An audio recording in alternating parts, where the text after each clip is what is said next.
तर त्यामुळे ती आपली कुंडली म्हणजे पण आपल्या कर्माचाच सगळा हिशोब आहे. त्या कर्मानुसार आपल्याला काय काय, पण मात्र कुंडलीतली फळं बदलता येतात. आपल्या पौरुष प्रयत्नांनी कुंडलीची फळं, आपल्या प्रयत्नांनी गुरुकृपा होऊन ही फळं बदलली जातात. तर जे मागे आपण बुद्धीच्या सेशनमध्ये पाहिलेलं आहे, की कर्मानुसारिणी बुद्धी आणि ईश्वर प्रदत्त बुद्धी, जे काकांना महाराजांनी पत्रात लिहिलेलं ते. तर कर्मानुसारिणी बुद्धी ही सुद्धा ईश्वरानेच दिलेली आहे, पण आपल्या कर्माचं फळ म्हणून दिलेली आहे. म्हणजे ईश्वर, काही लोक म्हणतात ना, की ईश्वरच बुद्धी देणार आहे, मग वाईट बुद्धी ईश्वर का देतो? तर ईश्वर वाईट बुद्धी देत नाही. ईश्वराने फक्त ते रूल तयार करून दिलेले आहेत, की जशी तुमची कर्म तशी तुमची बुद्धी बनणार आणि तसं तुम्हाला फळ मिळणार. पण त्याच्याबरोबर दयाळू ईश्वर असा आहे, की तू सुहृद तर आहेच आणि तो आपल्याला सद्बुद्धीही देत असतो. कितीही अ, भयंकर जरी गुन्हेगार असला किंवा अगदी वाईटातला वाईट एखादा राजकारणी जरी असला, तरी त्याला कुठेतरी आपण हे करतोय ते बरोबर नाही असं वाटत असतं. कुठेतरी काहीतरी बाह्य दृष्टीनं का होईना, कुठेतरी डोनेशन देऊन, कुठल्यातरी संस्थेला स्वतःचं नाव देऊन ते ती सल पुसायचा प्रयत्न तर करत राहतात. म्हणजे काय, ईश्वर प्रदत्त बुद्धी ही नाहीशी होत नाही. पण आपण कशाला खत-पाणी घालतो त्याच्यावर आपली प्रोग्रेस ठरते. म्हणून कर्मानुसारिणी बुद्धीवर डिपेंड न राहता जर सद्गुरूंनी सांगितलेल्या मार्गाने पुढे गेलो, तर ते कर्म पारतंत्र्य आपलं संपणार आहे. हो, ठीक. चालेल. कुठपर्यंत आलो आपण अजून? हा, तर हा, म्हणून श्लाघा वारवधूटीचे दास होतात म्हणून सांगितलेले. त्यांना सुद्धा श्लाघा करून दाखवावेसे वाटते. म्हणजे इथे आता हे थोडं वाचून मग एक्सप्लेन करू. पुढे काही नाही, ममता नाही, शरीराचेही भान नाही. म्हणजे या भूमिकेपर्यंत गेलेले आहेत, तत्वसाक्षात्कार झालेला आहे, तरी सुद्धा अद्यापही प्रारब्ध कर्म आहे. काय प्रारब्ध कर्म आहे? की आपलं वागणं योग्य आहे हे, किंवा लोकांना चुकीचं वाटेल असं आपण काही करू नये.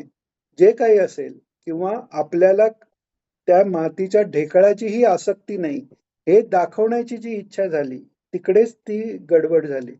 आणि ते जोपर्यंत आहे तोपर्यंत हे व्युत्थान दशा येणं हे सुटत नाही. तर म्हणून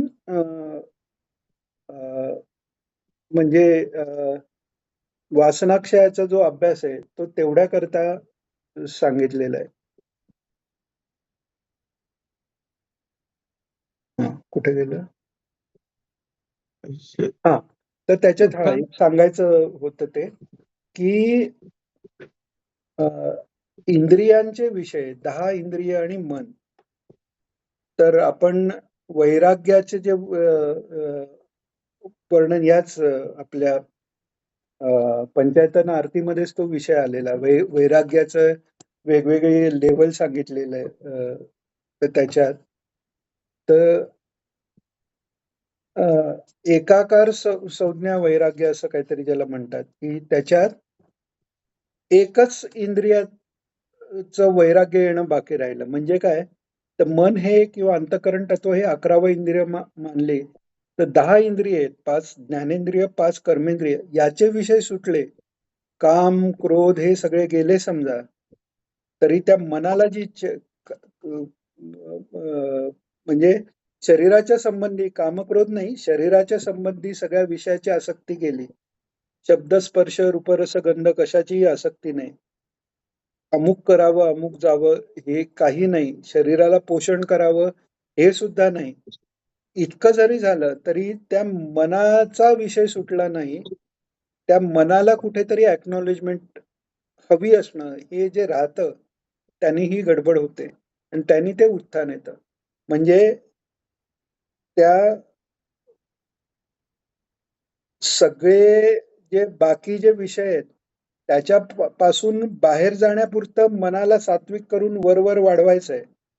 पण ते वाढल्यानंतर त्याच्यात जो सात्विक अहंकार आहे त्याचाही कुठेतरी नाश केला की मग ते मनच राहणार नाही आणि तो करण्याचं काम भगवान करतायत.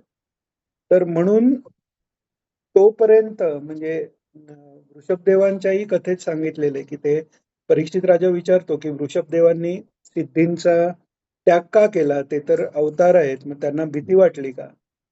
तेव्हा शुकाचार्य महाराज म्हणतात, की जे खरे ज्ञानी महात्मे आहेत, ते आपल्या मनावर अजिबात विश्वास ठेवत नाहीत. कारण मनाची वृत्तीच आहे विषयांकडे जाणं.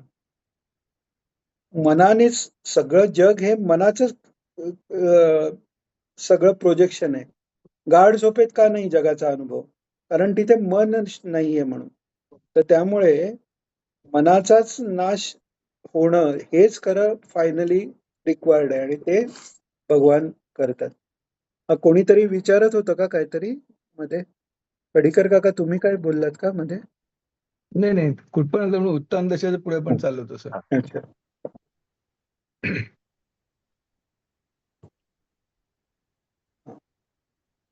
त्यांना सुद्धा श्लाघा करून दाखवावचे वाटते.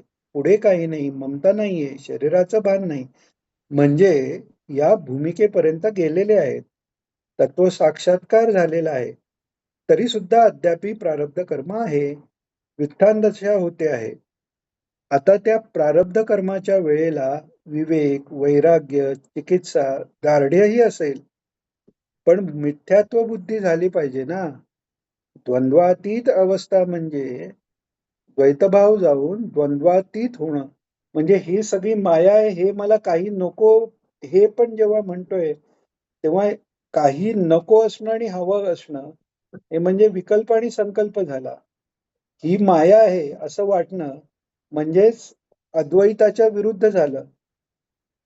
सच्चिदानंद घन परमात्म तत्वाच्या शिवाय काहीही नाही म्हटल्यावर माया वेगळी मानताच येत नाही.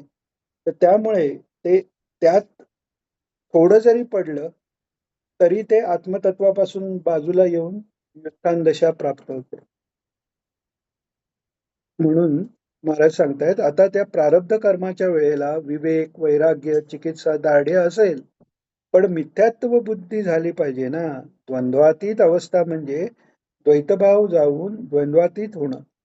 ही एक ही अतिशय कठीण आहे. द्वैतभान होत असेल तर पुन्हा मनोवृत्ती तिथे गेली तर काय करायचंय काही सांगता येत नाही.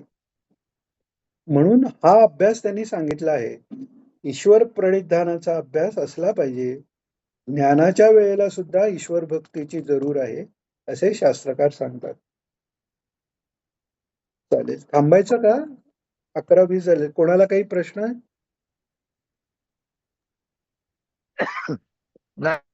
नाही नाही. चालेल. तर पुढच्या वेळी आपण ते प्रेझेंटेशन पण पाहू.